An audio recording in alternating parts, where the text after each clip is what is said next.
बिस्मिल्लाहिर्रहमानिर्रहीम। अस्सलाम वालेकुम। दुनिया में इंसान की बुनियाद पेट में जब नुत्फ़ा इंसानी के बाद खून इकट्ठा करने के लिए रूह जमाती आती है, फिर रूह निबाती के ज़रिए बच्चा पेट में बढ़ता है। 4 माह के बाद रूह हैवानी जिस्म में दाखिल की जाती है, जिसके ज़रिए बच्चा पेट में हरकत करता है। इनको अर्ज़ी अरवाह कहते हैं। फिर पैदाइश के बाद रूह इंसानी दूसरी मखलूक़ात के साथ आती है। इनको समावी अरवाह कहते हैं। बच्चा पैदाइश से थोड़ी देर पहले पेट में मर जाए तो उसका जनाजा नहीं होता, क्योंकि वो हैवान था। पैदाइश के थोड़ी देर बाद मर जाए तो इसका जनाजा लाजिम है कि वो रूह इंसानी की आमद की वजह से इंसान बन गया था, और नफ्स ने भी मकाम नाप पर अपने साथियों के साथ डेरा लगा लिया था।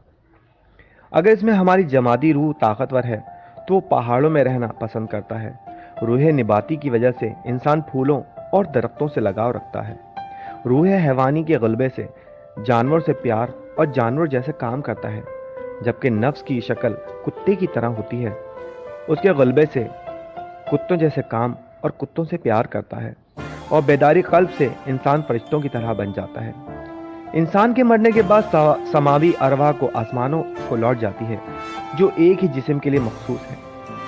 अर्जी रूहें बमाए नफूस के इसी दुनिया में रह जाती हैं। अर्जी रूहें एक से दूसरे फिर तीसरे जिस्म में मुंतकिल होती रहती हैं, क्योंकि इनका रोज़े महशर से कोई ताल्लुक नहीं, लेकिन पाकीज़ा नफ्स कब्रों में रहकर लोगों को फैज़ पहुँचाते हैं और ख़ुद भी बंदगी करते रहते हैं। जैसा कि जब शब मेराज में हुजूर पाक सल्लल्लाहु ताला अलैहि वसल्लम मूसा अलैहिस्सलाम की कब्र से गुजरे तो देखा कि मूसा अलैहिस्सलाम अपनी कब्र में नमाज पढ़ रहे हैं।